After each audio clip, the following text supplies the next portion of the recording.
Telangana డీజీపీగా senior IPS అధికారి జితేందర్ బాధ్యతలు స్వీకరించారు. అంతకుముందు సీఎం రేవంత్ రెడ్డిని సచివాలయంలో ఆయన మర్యాదపూర్వకంగా కలిశారు. జితేందర్ రెడ్డిని తెలంగాణ నూతన డీజీపీగా నియమిస్తూ ప్రభుత్వం ఉత్తర్వులు జారీ చేసింది. పంజాబ్ రాష్ట్రం జలంధర్లో రైతు కుటుంబంలో జన్మించిన జితేందర్ 1992 ఐపీఎస్ బ్యాచ్ అధికారి. తాజా ఉత్తర్వులతో తెలంగాణలో కాంగ్రెస్ అధికారంలోకి వచ్చాక ప్రభుత్వం నియమించిన తొలి డీజీపీ జితేందర్గా నిలిచారు.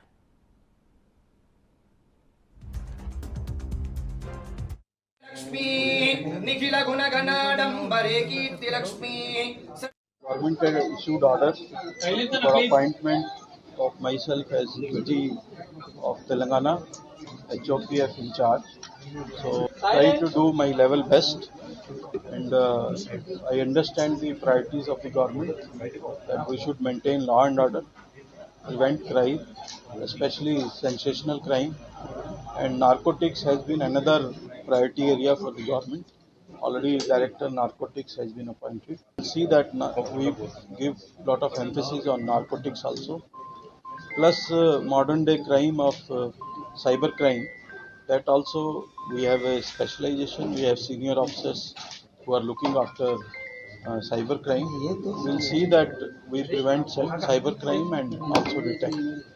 So I'll try to do my level best, and we'll see that Telangana is always peaceful and remains peaceful. I also thank government for considering me suitable for this post, and I will try to